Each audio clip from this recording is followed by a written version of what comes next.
رسول الله قال سمعت فاطمة تقول علي برسول الله بعد الأيام فقال السلام عليك يا فاطمة قلت عليك السلام قال إني أجد في بدني ذوقا فقلت له أريدك بالله يا فاطمة من الذوق فقال يا فاطمة أريدني باللسان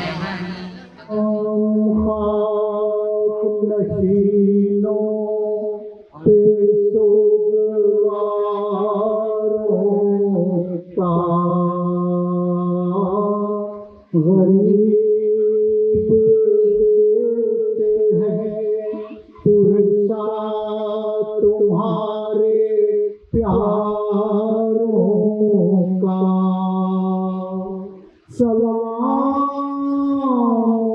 پر جنہیں شرم کھائے جاتی ہے کھلے سروں پہ اسیری کی خاک اعوذ باللہ من الشیطان اللعین الرجیم بسم اللہ الرحمن الرحیم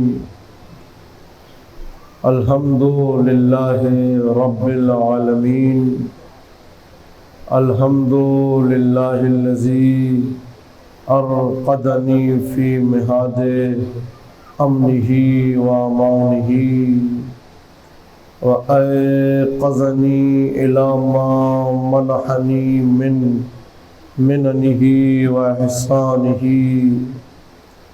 الَّذِي دَلَّ عَلَى ذَاتِهِ بِذَاتِهِ وَتَنَزَّهَ عَن مُجَانَسَةِ مَخْلُوقَاتِهِ وَجَلَّ عَن مُلَائَمَةِ كَيْفِيَّاتِهِ الذي قرب من خطرات الظنون وبعد عن لحظات العيون وعلم بما كان قبل أن يكون والصلاة والسلام على الدليل إليك في الليل الأليل والماسك من أسبابك بحبل الشرف الأطول والناصع الحسب بذروة الكاهل الأعول والثابت القدم على زحاليفها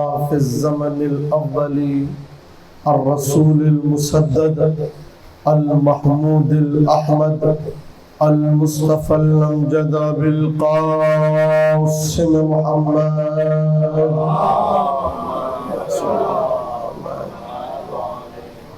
وعلى أهل بيته الطيبين الطاهرين المعصومين المظلومين سيما بقية الله الأعظم روحي وأرواحنا له الفداء واللعنة الدائمة على أعدائهم أجمعين من يوم عداوتهم إلى قيام يوم الدين أما بعد فقد قال الله تبارك وتعالى في كتابه المجيد والفرقان الحميد وقوله الحق بسم الله الرحمن الرحيم لو كان البحر مدادا لكلمات ربي لنفد البحر قبل أن تنفد كلمات ربي ولو جئنا بمثله مددا صلوات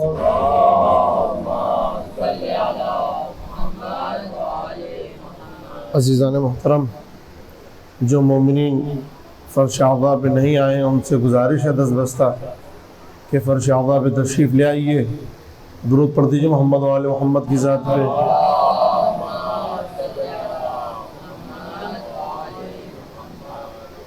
ایک بچی ہے سکینہ، 4 سال کی بچی ہے، تو فرش اعضاء پہ موجود ہیں۔ آج امام حجت کو جناب سکینہ کا واسطہ دے کے دعا کرتے ہیں خدا تبارک و تعالی اس بچی کو شفاء کاملہ و عاجلہ عنایت فرمائے۔ جو مومنین اس فرش اعضاء پہ موجود ہیں، جہاں کہیں بھی شیعیان علی بن ابی طالب بستے ہیں، اگر کسی وبا یا کسی مرض میں مبتلا ہیں تو انہیں شفاء کاملہ و عاجلہ عنایت فرمائے۔ درود پڑھ دیجیے محمد و آل محمد کی ذات۔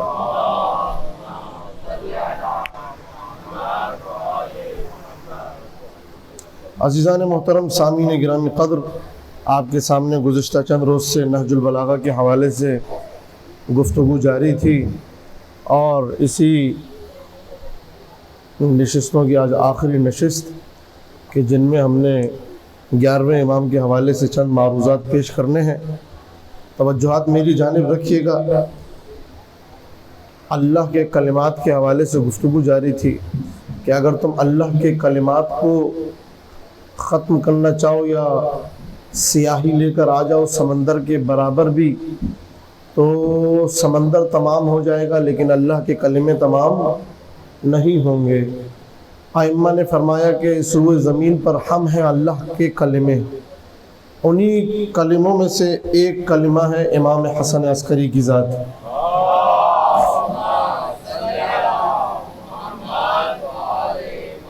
عزیزان محترم، سامعین گرامی قدر، آپ کے سامنے آج میں نے فضائل امام حسن عسکری پڑھنے، توجہات میری جانب رکھیں گے تو میں صحیح طریقے سے پیش کر سکوں گا۔ امام حسن عسکری کی ذات، ہم لوگ ویسے تو مجالس میں فضائل امیر المومنین پڑھتے ہیں، امام حسین کے بارے میں پڑھا جاتا ہے، رسول اللہ کے بارے میں پڑھا جاتا ہے، لیکن آخر میں آنے والے جو چند امام ہیں ان کی ذات کے بارے میں اتنا پڑھا نہیں جاتا، جبکہ ان کی ذات اسی طریقے سے ہے جیسے علی ابن ابی طالب کی ذات تھی، کیونکہ رسول نے فرمایا تھا اولنا محمد و اوسطنا محمد و کلنا محمد، ہمارا پہلا بھی محمد ہے، درمیانہ بھی محمد ہے اور آخری بھی محمد ہے۔ تو امام حسن عسکری، توجہات میری جانب رکھیے گا، میں گفتگو کا آغاز کر رہا ہوں۔ آخری جو 3 امام ہمارے گزرے ہیں حجت منتظر سے پہلے، 10ویں امام، 9ویں امام اور 11ویں امام، یہ دور وہ دور تھا کہ بنی عباس کے شکنجے ایسے ہو چکے تھے ائمہ کی طرف کہ ائمہ شدید شکنجے میں تھے۔ اگر آپ 9ویں امام کی زندگی پڑھیں، امام تقی جواد کی، تو ان کی کل عمر ہے 25 سال، یعنی جوانی کی عالم میں امام رخصت ہو گئے۔ امام ہادی 10ویں امام کی کل عمر ہے 42 سال، 42 سال میں زہر دیے گئے، امام شہید ہو گئے۔ 11ویں امام کی کل عمر ہے 28 سال، یعنی اگر ان آخری 3 اماموں کی عمر ملائی جائے تو 100 سال نہیں بنتے، 92 سال میں 3 امام آپ کی اس دنیا سے رخصت ہو گئے۔ یہ بنی عباس کے شکنجے تھے کہ اتنا امامت کو محصور کر دیا تھا۔ امام عسکری کو جب امام ہادی کی شہادت ہوئی ہے، 22 سال عمر تھی امام عسکری کی، 6 سال امامت کا دورانیہ رہا ہے۔ امام عسکری کی امامت کا دورانیہ کتنے سال رہا؟ 6 سال۔ 6 سال میں سے 3 سال امام عسکری زندان میں رہے ہیں۔ توجہ کیجئے گا، میں تاریخ پیش کر رہا ہوں پھر فضائل کی طرف آؤں گا۔ 6 سال میں سے 3 سال امام زندان میں رہے ہیں، یعنی 3 سال کل امام کی امامت کے۔ لیکن ایک عجیب فضیلت امام عسکری کی، شیعہ جتنے مضبوط امام عسکری کے دور میں تھے کسی اور امام کے دور میں اتنے مضبوط نہیں تھے۔ یہ امام حسن عسکری کا اعجاز تھا۔ امام عسکری کے دور کی 2 خصوصیتیں ایسی ہیں جو کسی امام کے دور میں نہیں تھی۔ وہ 2 خصوصیتیں ایسی کہ امام نے اپنے دور میں پورے ممالک اسلامی میں وکلا کا جھال بچھایا۔ یمن کا الگ وکیل ہے، بصرہ کا الگ، شام کا الگ، قم کا الگ، مختلف ممالک میں امام کے وکلا موجود تھے، اور کہا کہ جس کو بھی مجھ سے رابطہ کرنا ہے ان وکلا سے رابطہ کرے۔ اب جس کو امام حسن عسکری کی طرف رجوع کرنا ہوتا تو وہ قم کے وکیل کی طرف رجوع کرتا، وہ یمن کے وکیل کی طرف رجوع کرتا، مدینہ والے مدینہ کے وکیل کی طرف رجوع کرتے۔ یہ امام نے اپنی زندگی میں 6 سال کی مدت میں وکلا کا ایسا جال بچھایا کہ شیعوں کو امام کی طرف رجوع کرنے کی ضرورت نہیں پڑی، وکلا کی طرف رجوع کرتے تھے۔ وجہ کیا تھی؟ وجہ یہ تھی کہ امام عسکری نے اپنے دور میں لوگوں کو غیبت کی تیاری کرا دی تھی۔ کہا کہ جب میری غیبت آئے گی تو لوگ پریشان نہ ہو کس کی طرف رجوع کرنا ہے۔ جس طریقے سے میرے دور میں وکلا کی طرف رجوع کیا جا رہا ہے، جب میرے بیٹے مہدی کا دور آئے گا اس دور میں بھی مہدی کے نائبوں کی طرف رجوع کرنا ہوگا۔ درود پڑھیے محمد و آل محمد کی ذات۔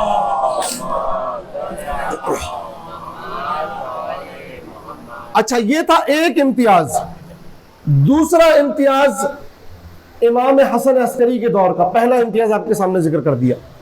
امام حسن عسکری کی جب امامت آئی ہے تو شیعوں کے بڑے بڑے گروہ شک میں پڑ گئے تھے کیا واقعاً امام حسن عسکری امام ہے؟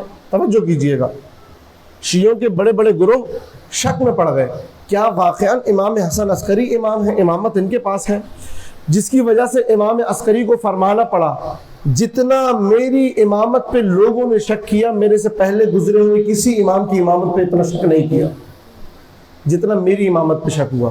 نتیجہ کیا ہوا؟ امام اس سے کیسے نکلے؟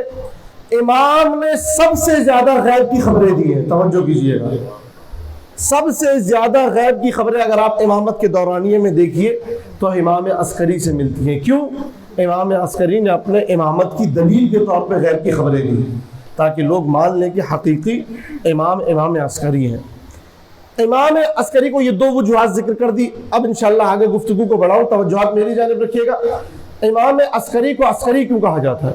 علماء نے مختلف وجوہات لکھی۔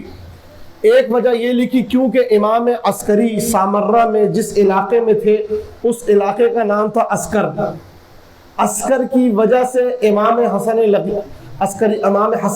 11ویں امام کا لقب عسکری پڑ گیا۔ یہ وہ بات ہے جو تاریخوں میں نقل ہوئی ہے، لیکن ایک بات کی طرف توجہ کیجئے کہ امام کبھی کسی علاقے سے منسوب لقب نہیں لیتا، توجہ کیجئے گا۔ امام کا لقب خدا کا عطا کردہ ہوتا ہے، اس کی اپنی عظمت کی بنیاد پہ ہوتا ہے۔ اسی لیے روایت میں نقل ہے کہ امام حسن عسکری کو عسکری کیوں کہا جاتا ہے؟ ایک مرتبہ معتمد نے یا محتدی نے بلا کے امام حسن عسکری کو روب دکھانا چاہا کہ امام کو ڈرا دے، تو ترکیوں کا پورا لشکر سامرہ میں موجود تھا، اس کی اپنی موت سامرہ میں موجود تھی، ہزاروں کی تعداد میں، لاکھوں کی تعداد میں سپاہی موجود تھے۔ اس نے کیا کیا؟ اس نے امام حسن عسکری کو بلا کے کہا یبن رسول اللہ، میرے لشکر کی جاؤ عظمت دیکھیے، میرے لشکر کا جاؤ حشم دیکھیے، کتنی بڑی تعداد ہے میرے لشکر میں۔ امام نے کہا اچھا یہ تمہارا لشکر ہے، میں تمہیں اپنا لشکر دکھاؤں۔ اپنی دو انگلیاں اٹھائی، کہا ان دونوں انگلیوں کے درمیان میں دیکھو۔ جیسے ہی دو انگلیوں کے درمیان میں دیکھا، آسمان میں ملائکہ کی فوج حسن ابن علی کے حکم کی تعمیل میں موجود تھی۔ توجہ کیا؟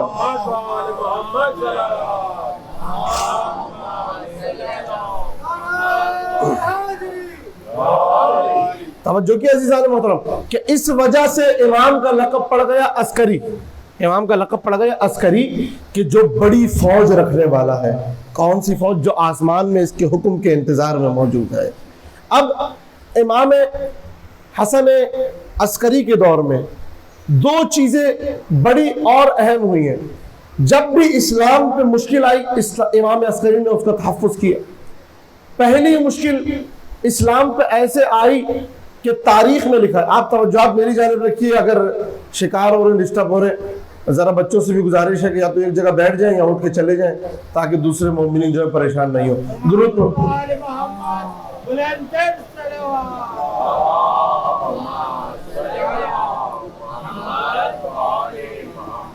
توجہات میری جانب رکھیے گا کہ اب تحفظ دیکھیے امام نے اسلام کا تحفظ کیسے کیا۔ امام کے دور میں سامرہ میں قحط پڑ گیا، بارش نہیں ہو رہی، نہریں خشک، دریا خشک، کیا کیا جائے؟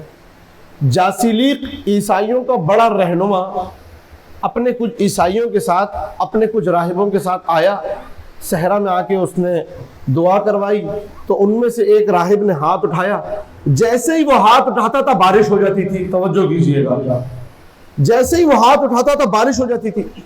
مسلمان جو موجود تھے، جو رسول کا کلمہ پڑھنے والے موجود تھے، وہ 3 دن تک صحرا میں نماز پڑھ رہے تھے، نماز بارش نہیں ہوئی۔ عیسائیوں کا راہب آیا، اس نے ہاتھ اٹھائے، بارش ہو گئی۔ مسلمان متزلزل ہونے لگے، جو مسلمان تھے عیسائیوں کی طرف مائل ہونے لگے، حتیٰ کہ تاریخ میں ہے کہ بعض مسلمان عیسائی ہو گئے۔ اب جب اسلام پہ یہ خطرہ دیکھا تو خلیفہ معتمد نے کہا ادرک امت جدک یا ابن رسول اللہ، اے رسول اللہ کے بیٹے اپنے جد کی امت کی خبر لیجئے، لوگ متزلزل ہو رہے ہیں، اسلام سے نکل رہے ہیں۔ یہ معتمد نے امام کو کیوں کہا؟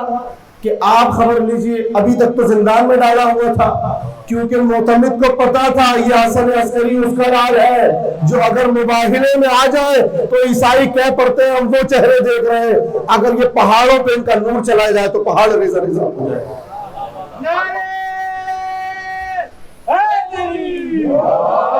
محمد وآل محمد بلندر صلوات۔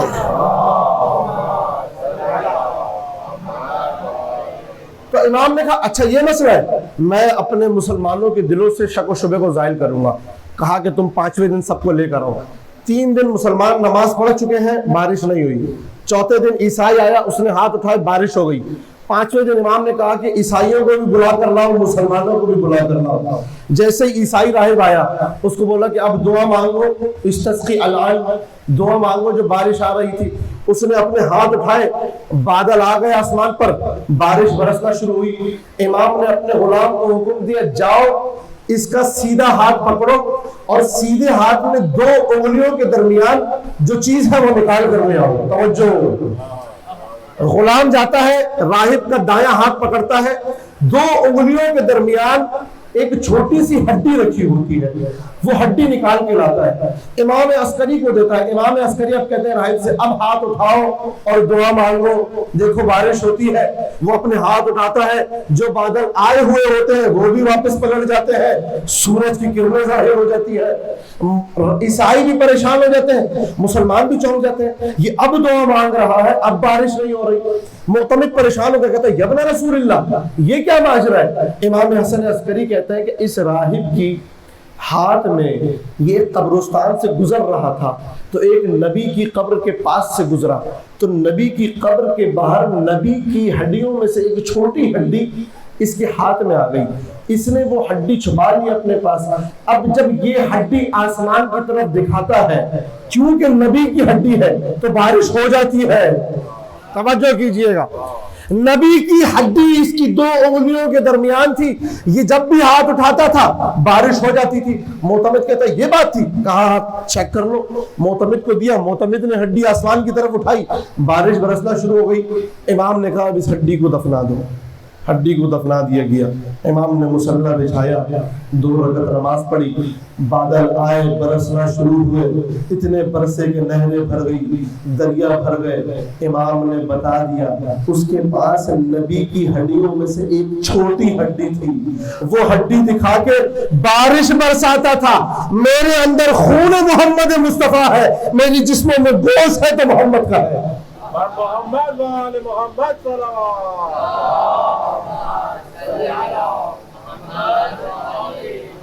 یوں سارے مسلمانوں کو اور اسلام کا تحفظ کیا ہے امام حسن عسکری نے۔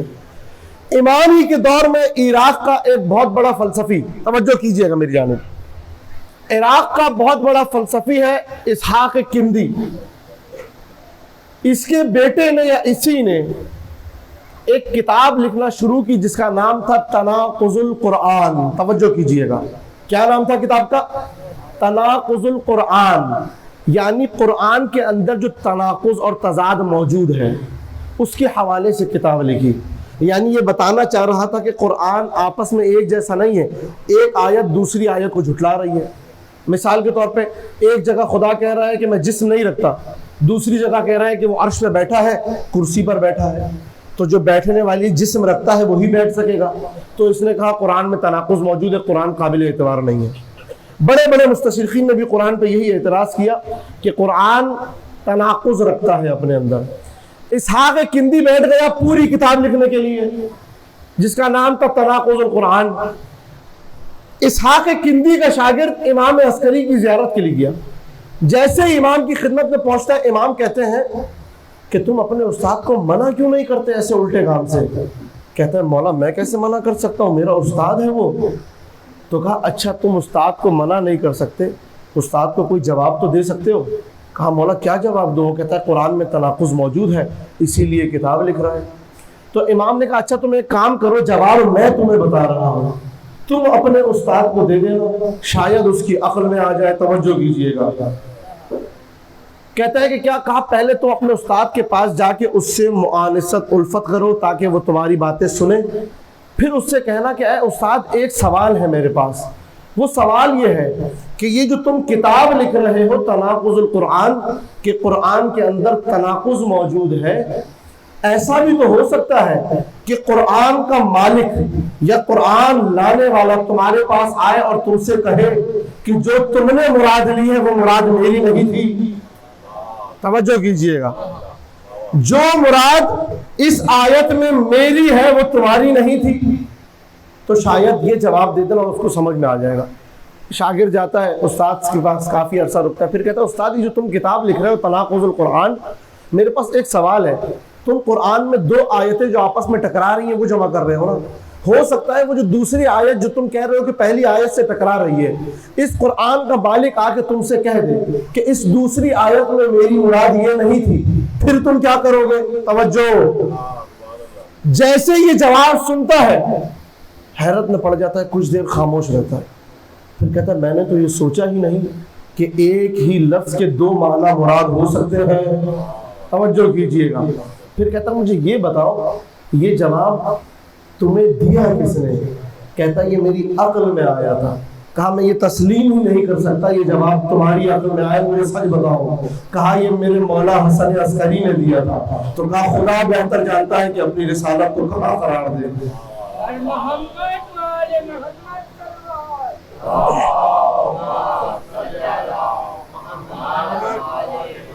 یہ دوسرا واقعہ تھا کہ امام حسن عسکری نے اس طریقے سے اس وقت ایک تو مسلمانوں کو حفاظت کی معجزہ دکھا کے، قرآن کی تحریف کی جو بات کر رہے تھے ان کا جواب دیا اپنے استدلال کے ذریعے سے۔ یہی استدلال فقط امام حسن عسکری سے نہیں کیا، امیر المومنین کے دور میں کافی سارے لوگوں نے آ کے جو ہے امیر المومنین سے اعتراض کیا۔ ایک مرتبہ کوفہ کی مسجد میں ایک شخص آیا، کہنے لگا یا علی اگر قرآن میں تناقض نہیں ہوتا، یعنی ایک آیت دوسری آیت کو جھٹلا نہیں رہی ہوتی، تو میں آپ کے دین میں داخل ہو جاتا۔ امیر المومنین نے کہا بتاؤ کہاں پر ہے تناقض، کہاں پر ہے تضاد؟ تو کہتا ہے قرآن کی ایک آیت ہے رب المشرق والمغرب، ایک مشرق کا رب اور ایک مغرب کا رب۔ دوسری آیت کہہ رہی ہے رب المشرقین والمغربین، 2 مشرقوں کا رب 2 مغربوں کا رب۔ تیسری آیت کہہ رہی ہے رب المشارق والمغارب، بہت ساری مشرقوں کا رب بہت ساری مغربوں کا رب۔ اب سمجھ میں نہیں آتا ایک مشرق ہے یا 2 ہے یا بہت ساری ہے۔ توجہ کیجئے گا، جیسے ہی امیر المومنین کو اس نے 3 آیتیں پیش کی، رب المشرق والمغرب، رب المشارق والمغارب، رب المشرقین والمغربین، امیر المومنین نے کہا اور تناقض قرآن میں نہیں ہے، کمی تمہاری عقل میں ہے۔ توجہ، کہا جہاں خدا نے کہا ہے رب المغرب والمشرق، وہاں ایک مشرق اور ایک مغرب مراد ہے، جہاں سے سورج طلوع ہوتا ہے جہاں سورج غروب ہوتا ہے۔ جہاں خدا نے کہا ہے رب المشرقین والمغربین، یہاں 2 مشرق، سردی کی مشرق الگ ہے گرمی کی مشرق الگ ہے۔ دیکھ رہے نہیں ہو سردی میں راتیں طویل ہوتی ہیں دن چھوٹے ہوتے ہیں، گرمی میں دن طویل ہوتے ہیں راتیں۔ توجہ کیجیے گا، کہا جہاں پر خدا نے کہا ہے رب المشارق والمغارب، وہاں 360 بروج ہے مشرق کے، 360 بروج ہے مغرب میں۔ ایک ہر روز سورج ایک برج سے طلوع ہوتا ہے، ایک برج میں غروب ہوتا ہے، ایک برج سے طلوع ہوتا ہے، ایک برج میں غروب ہوتا ہے، یہاں تک کہ پورا سال گزر جاتا ہے۔ سال گزرنے کے بعد پھر سورج اسی مشرق سے طلوع ہوتا ہے جہاں پچھلے سال میں طلوع ہوا ہوتا ہے۔ اسی لیے خدا نے کہا رب المشارق والمغارب، بہت ساری مشرقوں کا رب بہت ساری مغربوں کا رب۔ درود پڑھ دیجیے محمد و آل محمد کی ذات۔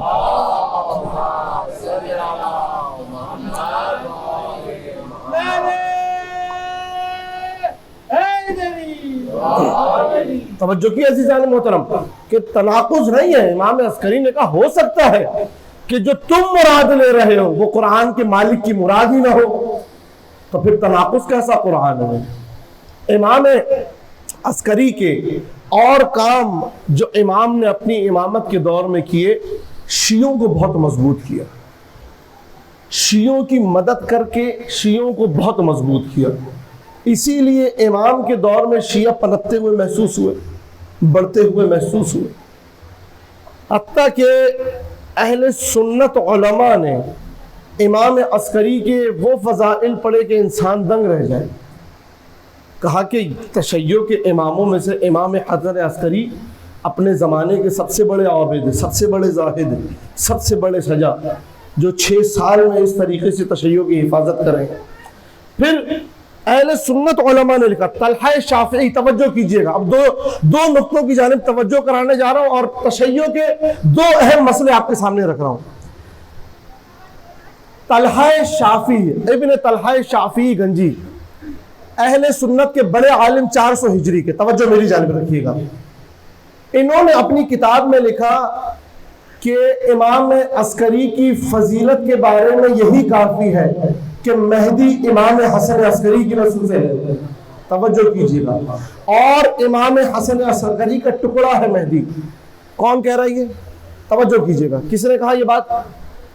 اہل سنت عالم نے یہ بات کہی. سوال آپ کے سامنے رکھ رہا ہوں کہ تشیع اور اہل سنت میں، اہل تشیع اور اہل سنت میں سب سے بڑا اختلاف امام مہدی کے بارے میں کیا ہے؟ وہ اختلاف یہ ہے کہ امام مہدی کی ولادت نہیں ہوئی ہے. شیعہ کہتے ہیں ولادت ہو چکی ہے. توجہ کیجیے گا. شیعہ کہتے ہیں امام مہدی کی ولادت ہو چکی ہے. اہل سنت کہتے ہیں کہ ابھی ولادت نہیں ہوئی، ظہور ہوگا. ایک اور بات کی طرف توجہ دلاؤں گا. امامت اہل سنت کے پاس اصول دین میں سے نہیں ہے، لیکن مہدی پر عقیدہ اصول دین میں سے ہے. توجہ کیجیے گا، ساری باتیں دلیل سے پیش کر رہا ہوں. اہل سنت کے یہاں بھی امام لوگ بنا سکتے ہیں، مہدی لوگ نہیں بنا سکتے. مہدی منصوص من اللہ ہوگا اہل سنت کے نزدیک بھی. وجہ کیا بنی کہ اہل سنت اس نظریے کے قائل ہوئے کہ امام مہدی کی ولادت ہوگی، جبکہ شیعہ کہہ رہے تھے کہ مہدی کی ولادت ہو چکی ہے. وجہ کیا بنی؟ یہ کیا پرانا نظریہ ہے؟ تو کم از کم میرے پاس 25 حوالے موجود ہیں کتابوں کے کہ جن میں آپ کے سامنے پیش کروں اہل سنت کے بڑے بڑے علماء جنہوں نے کہا کہ امام زمانہ کی ولادت ہو چکی ہے اور امام حسن عسکری کے بیٹے ہیں. اہل سنت کے 25 حوالے آپ کو پیش کر سکتا ہوں میں. وجہ کیا بنی کہ آج کے ہمارے اہل سنت بھائی یہ کہہ رہے ہیں کہ امام زمانہ کی ولادت ہوگی، ہوئی نہیں ہے. وجہ یہ بنی، متقدمین اہل سنت کا نظریہ تھا کہ امام زمانہ کی ولادت ہو چکی ہے. وجہ یہ بنی کہ ان کے بڑے نے غور کیا کہ اگر ہم نے یہ بات مان لی کہ امام عسکری کی ولادت ہو گئی ہے تو ہمیں عسکری کی امامت بھی ماننی پڑے گی. توجہ کیجئے گا، توجہ کیجئے گا. اگر ہم نے مہدی کی ولادت کو تسلیم کر لیا تو ہمیں عسکری کی امامت کو بھی تسلیم کرنا پڑے گا. عسکری کی امامت تسلیم ہوئی تو 12 کی امامت کو بھی تسلیم کرنا پڑے گا. 12 کی امامت تسلیم ہوئی تو علی کی خلافت بلا فصل کو بھی تسلیم کرنا پڑے گا. جب علی کی خلافت بلا فصل کو تسلیم کریں گے تو اپنے کہاں جائیں گے؟ توجہ کی عزیزان محترم. یہ وجہ تھی جس کی وجہ سے کہا کہ 12واں پیدا ہی نہیں ہوا، پیدا ہوگا. درود پڑھیے محمد و آل محمد کی ذات پہ. توجہ کی عزیزان محترم. یہ سب سے اہم مسئلہ ہے. جبکہ امامت کے بارے میں، زمانے کے امام کے بارے میں جتنی احادیث اہل سنت کے پاس موجود ہے اہل تشیع کے پاس نہیں ہے. امامت مہدی کا عقیدہ جتنا اہل سنت کے پاس موجود ہے، جتنی روایتیں اتنی تشیع کے پاس نہیں ہے. حتیٰ کہ خود صحیح مسلم اور صحیح بخاری اور حدیث موجود ہے کہ امام زمانہ نسل فاطمہ سے ہوں. توجہ کی آپ نے. تو یہ وجہ تھی. اب امام حسن عسکری کے 2 اہم اور امور کی طرف نگاہ ڈالوں، وقت پھر تمام ہو رہا ہے. کہ ایک شخص ہے، میں نے آپ کو کہا امام نے اپنی امامت کو تسلیم کرانے کے لیے لوگوں میں معجزات دکھائے. ایک شخص ابو عاصم ابن عاصم کوفی، کیا نام ہے؟ ابن عاصم کوفی. نابینا شخص ہے. بہار الانوار سے روایت پڑھ رہا ہوں. نابینا شخص ہے. یہ آتا ہے امام کی خدمت میں. امام کہتے ہیں کیسے ہو؟ کہا مولا بس آپ کی زیارت کا مشتاق تھا، تشریف لے آیا ہوں. تو امام کہتے ہیں کہ اے ابن عاصم، تمہیں پتہ ہے تم کس فراش، کس بساط پہ کھڑے ہو، کس فرش پہ کھڑے ہو؟ کہتا ہے مولا اللہ اور اس کا رسول اور اس کے جانشین بہتر جانتے ہیں. امام کہتے ہیں یہ جو تم فرش پر کھڑے ہو، یہ فرش وہ ہے جس پہ سارے انبیاء بیٹھے ہیں، سارے اوصیاء بیٹھے ہیں. جیسے ہی یہ سنتا ہے تو اس کے دل میں ایک بات گزرتی ہے، کاش میں نابینا نہ ہوتا تو یہ فرش دیکھ لیتا۔ توجہ کیجیے گا، جیسے ہی اس کے دل میں یہ بات گزرتی ہے، امام کہتے ہیں اے ابن عاصم ذرا آگے آؤ، آگے بلاتے ہیں، اس کی آنکھوں پہ اپنا ہاتھ مس کیا تو اس کو بینائی آ جاتی ہے۔ جیسے ہی بینائی آئی تو فرش دیکھنا شروع ہو گیا، فرش دیکھنا شروع ہوتا، امام حسن عسکری نے کہا اے ابو عاصم دیکھو، حضرت آدم کے قدم کے نشان وہ رہے، حضرت حابیل کے قدم کے نشان وہ رہے، حضرت شیث کے قدم کے نشان وہ رہے، حضرت شعیب کے قدم کے نشان وہ رہے، حضرت لوط کے قدم کے نشان وہ رہے، حضرت ہود کے قدم کے نشان یہ ہے، عدنان کے قدم کے نشان یہ ہے، عبد المطلب کے قدم کے نشان یہ ہے، موسیٰ کے قدم کے نشان یہ ہے، یونس کے قدم کے نشان یہ ہے، یوسف کے قدم کے نشان یہ ہے، عیسیٰ کے قدموں کے نشان یہاں پر ہے، عبد المطلب کے قدموں کے نشان یہاں پر ہے، عبداللہ کے قدموں کے نشان یہاں پر ہے، عبد مناف کے قدموں کے نشان یہاں پر ہے، محمد مصطفیٰ کے قدموں کے نشان یہاں پر ہے، علی مرتضیٰ کے قدموں کے نشان یہاں پر ہے۔ جیسے ہی سارے قدموں کو دیکھتا ہے فرش پہ گر جاتا ہے، قدموں کے بوسے لینے لگتا ہے، قدموں کا بوسہ لینے کے بعد آگے بڑھتا ہے، امام حسن عسکری کے ہاتھ چومتا ہے، ہاتھ چوم کے کہتا ہے کہ مولا میں آپ کی نصرت اپنے ہاتھوں سے نہیں کرتا، بس اتنا ہو جاتا ہے مجھ سے کہ میں آپ کی ولایت دل میں رکھتا ہوں۔ توجہ سے اس روایت کو سنیے گا، میں آپ کی ولایت دل میں رکھتا ہوں، آپ کے دشمنوں پر لعنت بھیجتا ہوں، اور جب میں تنہائی میں ہوتا ہوں تو زیادہ لعنت بھیجا کرتا ہوں آپ کے دشمنوں پہ۔ تو امام کہتے ہیں کہ اے ابن عاصم میں نے اپنے جد رسول اللہ سے ایک حدیث سنی، وہ حدیث یہ تھی کہ جب بھی کوئی شخص ہماری مدد ہاتھوں کے ذریعے سے نہ کر سکے یا مدد میں مجبور ہو، مختار نہ ہو، پس اگر وہ ہماری ولایت دل میں رکھتا ہو اور اکیلے میں بیٹھ کر ہمارے دشمنوں پر لعنت کرتا ہو تو خدا اس کی لعنت کو، ملائکہ اس کی لعنت کو آسمان تک پہنچاتے ہیں۔ جب اس کی لعنت کو آسمان تک پہنچاتے ہیں، سارے ملائکہ لعنت دینے والے کے لیے استغفار کرتے ہیں اور لعنت دینے والے کی مدد ثنا کرتے ہیں۔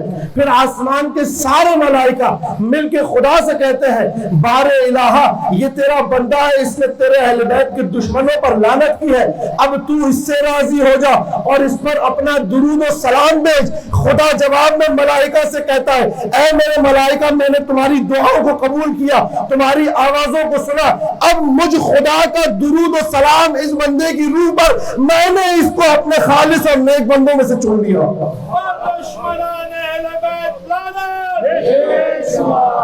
توجہ کی عزیز،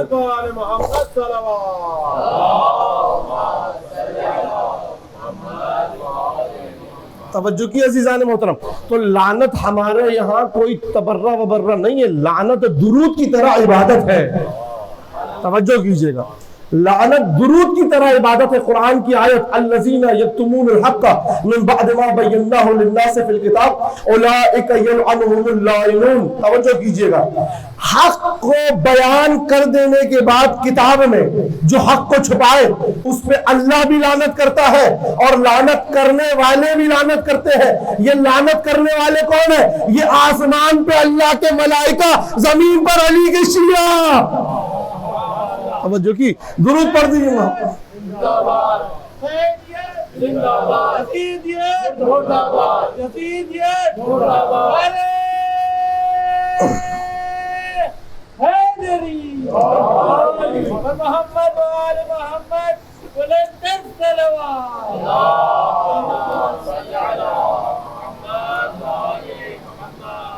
یہ ہے عظمت حسن ابن امام حسن عسکری کہ جنہوں نے اس طریقے سے تشیع کا دفاع کیا، لوگوں کو اپنا 3 سال 6 سال کل مدت امامت ہے۔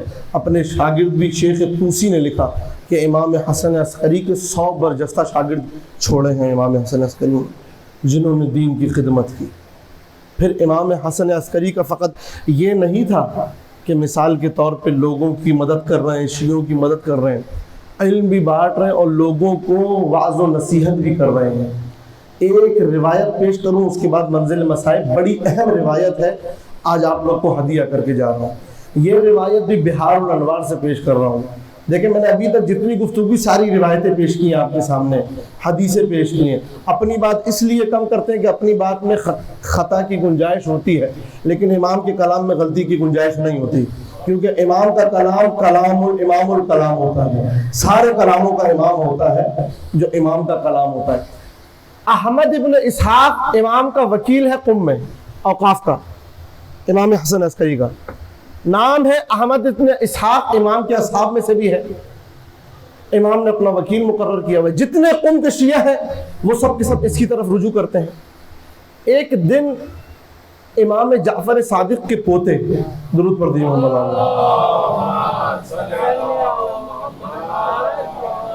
آخری روایت زحمت تمام ہے آپ کی، چھٹے امام کے پوتے ہیں حسین، پوتے تقریباً 4-5 پشتوں سے امام کے پوتے، امام 11ویں امام کے دور میں ہیں، یہ قم میں رہا کرتے تھے۔ اچھا، قم میں رہتے ہوئے یہ علانیتاً شراب پیتے تھے، علانیتاً شراب پیتے تھے۔ ایک دن حسین جو کہ چھٹے امام کی نسل سے ہیں، یہ جاتے ہیں احمد بن اسحاق کے پاس کسی کام کے لیے۔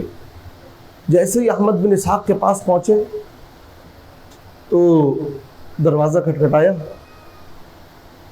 احمد بن اسحاق نے جواب نہیں دیا، دروازے سے واپس کر دیا، دروازے سے واپس کر دیا کہ شرابی ہے، میں شرابی سے کیوں ملوں۔ اب احمد بن اسحاق اپنے قوم کے لوگوں سے خمس وغیرہ کی رقومات جمع کر کے امام کی خدمت میں جا رہے ہیں سامرہ۔ جیسے ہی سامرہ پہنچتا ہے 11ویں امام سے اذن طلب کرتے ہیں کہ اجازت دیجئے تاکہ آپ سے ملوں۔ امام منع کر دیتے ہیں، کہتے ہیں اس کو نہیں آنے دینا۔ توجہ کیجئے گا، عجیب روایت ہے، کہا اس کو نہیں آنے دینا۔ تو بڑا روتے ہیں، گریہ کرتے ہیں کہ مولا میں آپ کے شیعوں میں سے ہوں، آپ کا مولا ہی ہوں، چاہنے والا ہوں، مجھے منع کر رہے ہیں۔ رو رو کے دروازے میں بیٹھے روتے رہتے ہیں، آخر میں امام اجازت دیتے ہیں۔ جیسے ہی امام کی خدمت میں آتے ہیں، کہتے ہیں مولا اپنے شیعہ کو، اپنے چاہنے والے کو آپ نے منع کر دیا کہ نہیں آئے۔ امام نے کہا تم نے ہمارے چچا کے بیٹے کو اپنے دروازے سے واپس کیا تھا۔ تو کہتا ہے کہ روتے ہوئے کہتا ہے کہ مولا میں نے صرف اس وجہ سے واپس کیا تھا کہ وہ توبہ کر لے، وہ شراب پیتا ہے۔ تو امام کا جملہ سنیے، روایت پیش کر رہا ہوں، بہار الانوار میں روایت موجود ہے۔ چھٹے امام 11ویں امام نے کہا کہ اے احمد بن اسحاق، تمہیں حق نہیں پہنچتا کہ تم کسی بھی ہماری نسل میں سے موجود سید کی توہین کرو یا حقارت کرو۔ جب بھی وہ آئے اس کا اکرام کرو اور احترام کرو، کیونکہ اس کو نسبت ہے ہم محمد و آل محمد سے۔ اگر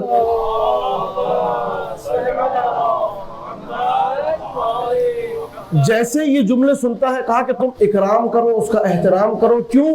کیونکہ ہم سے منسوب ہے، وہ سید ہے، اس وجہ سے اس کا احترام کرو۔ جیسے یہ جملے سنتے ہیں احمد بن اسحاق قم آ جاتے ہیں۔ جب قم تشریف لاتے ہیں تو قم کے اشراف بڑے بڑے بزرگان ملنے آتے ہیں۔ جب ملنے آتے ہیں تو ساتھ احمد، وہ حسین جو چھٹے امام کی نسل سے ہے، وہ بھی آتا ہے، اور قم کے بڑے بڑے اشرافیہ موجود ہوتے ہیں۔ احمد بن اسحاق کی نظر جیسے ہی حسین پر جاتی ہے، وہ سارے اشرافیہ افراد کو چھوڑ کے بڑھتا ہے، حسین کا استقبال کرتا ہے، اسے اپنے ساتھ صدر محفل میں بٹھا دیتا ہے۔ جیسے ہی صدر محفل میں بٹھایا، حسین تعجب سے، کمال ہو گیا بھائی، کل تک مجھے دروازے سے واپس کر رہا تھا، آج اپنے ساتھ بٹھا رہے ہیں، کیا ماجرا ہے؟ پوچھتا ہے کہ کیا ہوا، یہ اتنی عزت و احترام کیوں؟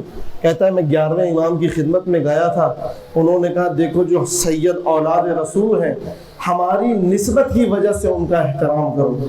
جیسے یہ جملے سنتا ہے اتنا روتا ہے کہ ساری چیزوں سے استغفار کرتا ہے، اپنے گھر جاتا ہے، شراب بہا دیتا ہے، شراب کے برتن توڑ دیتا ہے، اور قوم کے متقی پرہیزگار افرادوں میں سے ہو جاتا ہے، یہاں تک کہ مسجد، پوری زندگی مسجد میں گزارتا ہے، اور جب مرتا ہے تو مزار معصومہ قوم کے احاطے میں دفن ہوتا ہے۔ اور جو کہ درود پڑھ دیجیے محمد و آل محمد کی ذات۔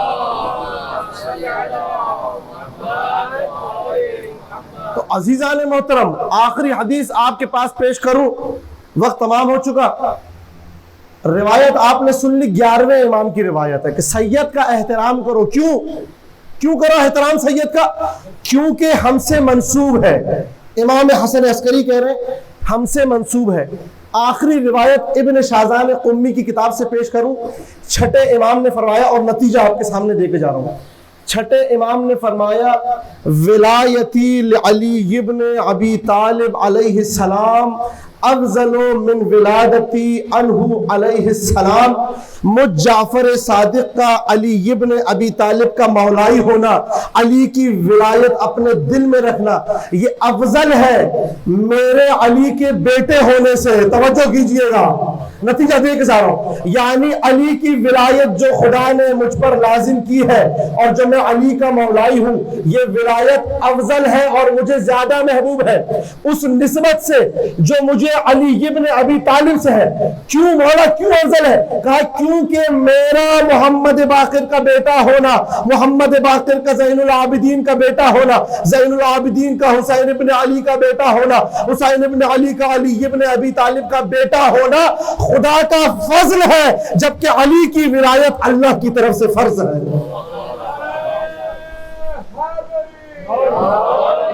توجہ سمجھ آئی؟ نتیجہ گفتگو کا کہ ادھر امام عسکری کیا کہہ رہے ہیں؟ کہہ رہے ہیں کہ دیکھو سید ہے, ہم سے منسوب ہے, گناہگار بھی ہے تو اس کو دھتکارو مت, اس کا اکرام کرو, اس کا احترام کرو. کیوں؟ کیونکہ وہ ہم سے منسوب ہے. تو آج ہم کسی علی کے شیعہ کو جس کے بارے میں چھٹے امام کہہ رہے ہیں کہ یہ ولایت زیادہ محبوب ہے, اس کے چند گناہوں کی وجہ سے اسے دھتکار سکتے ہیں؟ توجہ کیجئے گا, اس کو روک سکتے ہیں, اس پہ اتہام لگا سکتے ہیں, اس پہ تہمت لگا سکتے ہیں کہ نہیں یہ علی کا شیعہ نہیں. گناہ کر رہا ہے تو کر رہا ہے, آپ کا کام ہے تبلیغ کرنا, امر بالمعروف کرنا. آپ کون ہوتے ہیں اس کو دھتکارنے والے؟ آپ کون ہوتے ہیں اس کی اہانت کرنے والے؟ امام کہہ رہے ہیں کہ سید کی اہانت نہ کرو, ہم سے منسوب ہے. چھٹے امام کہہ رہے ہیں کہ ولایت زیادہ محبوب ہے اس نسبت سے جو جعفر صادق و علی ابن ابی طالب سے ہے. درود پڑھ دیجیے محمد و آل محمد کی ذات.